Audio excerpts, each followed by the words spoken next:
আসসালামু আলাইকুম প্রিয় দর্শক, আমরা মাওঘাটের এমন একটি জায়গায় দাঁড়িয়েছি। এই জায়গাটা আসলে হাজার হাজার মানুষ প্রতিদিন সবসময় এসে থাকে, কিন্তু ঈদের উপলক্ষে এই জায়গার লোকের সংখ্যা অনেক বেশি। আমরা ওই বিগত সামনের চরে যাব, চরের থেকে বাগেরকুল থেকে স্পেশাল ট্রলার নিয়ে আমরা চলে আসছি, যেখানে মূল উদ্দেশ্যই ভিডিও করা। এখানে আমাদের কিছু সদস্য টিমের তারা নেমে গেছে, তারা কিছু পানি চিপস খাওয়ার উদ্দেশ্যে। কিন্তু আমাদের যাত্রা এখানে সামান্য বিরতি দিয়ে আমরা ব্রিজের নিচে যাব, আর ব্রিজের নিচে থেকে যেখান থেকে পদ্মা ব্রিজটা উপর দিয়ে যায় তার পাশে একটা চরে বিরতি দিব। সেই বিরতি সেখান থেকে আবার যাত্রা করে বাড়ি চলে যাব। এই পদ্মা ব্রিজটা দেখানো, মাওয়ার ঘাটের অবস্থা দেখানো।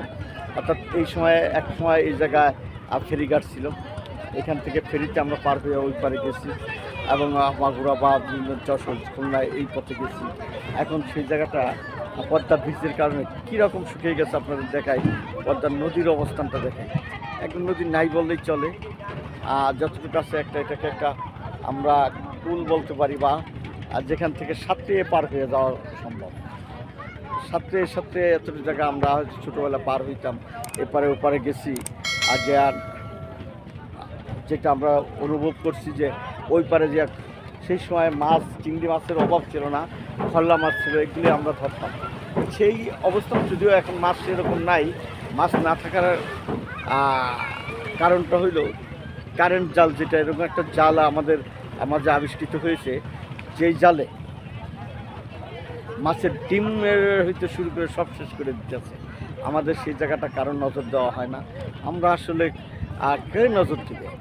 আমাদের বিবেক, আমাদের মানবিক দিকটা থাকা উচিত ছিল, যে মানবিক দিক আমাদেরকে এই পরিবর্তনটা করে দিতে পারত। কিন্তু সেটা করে দিবে কিভাবে? আমাদের তো মানবিক দিক নেই। আমরা আসলে মানুষ হিসাবে মানবিক না। আমরা আমাদের স্বার্থটা বুঝি, এবং আমার সামান্য স্বার্থের জন্য অনেকের যদি বিরাট ক্ষতি হয়ে যায়, তবু আমরা সেই নিজের স্বার্থটাকেই বড় করে দেখি। এটাই আমরা আসলে জাতি হিসাবে এটাই অর্জন করতে পারছি। দেশকে ভালোবাসি না, নিজেকে ভালোবাসি না, ভালোবাসি স্বার্থ নিয়ে। নিজেকে ভালোবাসা শিখি নাই, দেশকেও ভালোবাসতে শিখি নাই। প্রিয় বন্ধুরা, আসলে এই কথাগুলি কাউকে বললে কারো কাছে বুঝবো কিনা জানি না, তবে আমাদের ভিতরে দেশপ্রেম, ভালোবাসা সব কিছুই থাকা উচিত ছিল। যে দেশপ্রেমের কারণে আমরা এই জাতি হিসাবে বাংলাদেশটাকে অনেক বড় করে তুলেছি।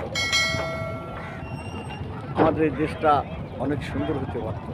আমাদের এই দেশটা আমাদেরকে আরও অনেক কিছু দিতে পারত, কিন্তু শুধুমাত্র আমাদের নৈতিক অবক্ষয়ের জন্যই সেটা সম্ভব হয়নি।